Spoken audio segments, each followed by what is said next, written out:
with the rest of her stuff. In fact, I still have tons of her stuff, which Melissa's going to take care of for me. Are you? You married her. She was an amazing woman. No matter how disabled she got, she never stopped laughing, No. never stopped caring, never fell out of love with any of you. And what was really amazing is she still loved me. Especially the last few months of her life were very difficult, because even though she was on hospice care, because of limited staffing during the COVID, wasn't a lot of care. Mm-hmm. So even though I'm 10 years older than her, I was her primary caregiver. And that pretty much destroyed my health. My knees are shot, my back is shot, my shoulders are shot, and quite frankly, I was wore out. And when I was visiting with Susan, not long after Linda died, I told Susan that I knew everyone else was grieving, because as much as Linda loved her family, she lied to them. She told them all for the last couple of months that she was getting so much better and she was going to be fine. And I told her right up front, honey, you're lying to them.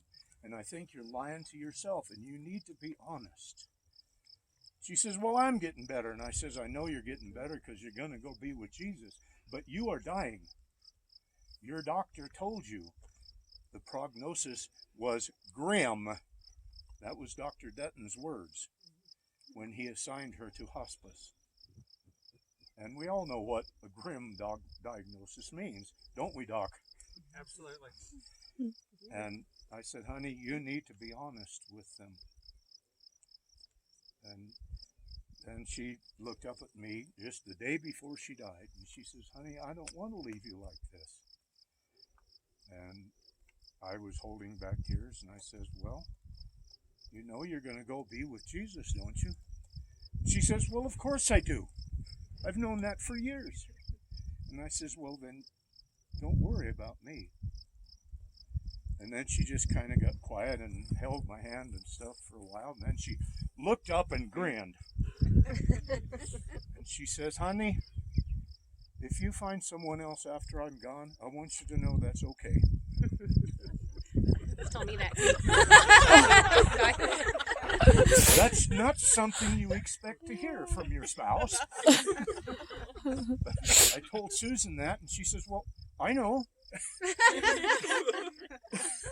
Any of you that know Susan knows she can be pretty matter of fact. I know. And but anyway, it was neat, because when I guess I got a hold of you first and you got a hold of Michael. But anyway, Michael left Alabama, and at the time he left there and the time he arrived here, he had to be doing in excess of 100 miles an hour almost the entire way. And he got here the night before Linda died. And he got all the kids on whatever you call it on smartphones, because I don't have one. And they were all talking and visiting with their mother, even though at that point she was pretty out of it. My daughter Jenny and I were dosing her pretty regularly with morphine because she couldn't take the pain. But anyway, they were all in attendance with her, so to speak. And she absolutely loved that. And I know she heard them, even though, like I say, she was incoherent. Michael says she grabbed her hand. Yeah. She grabbed his hand. Yeah. But the next morning, at 8:30 or whatever it was, Michael and his wife Missy were standing there with her, talking to her, and Michael was holding her hand when she breathed her last and died. Jenny and I were there handy and watching the whole ordeal. Well, so was Pastor Susan, who was the pastor of the United Church at that time. And Linda, very peacefully, with an almost smile on her face, died and went to be with Jesus. And very shortly, I mean, like within about an hour, Michael and Missy gathered up their stuff and they got in their car and went back to Alabama. And I says, "You're not going to drive that fast going home, are you?" And he says, "No, there's no hurry now."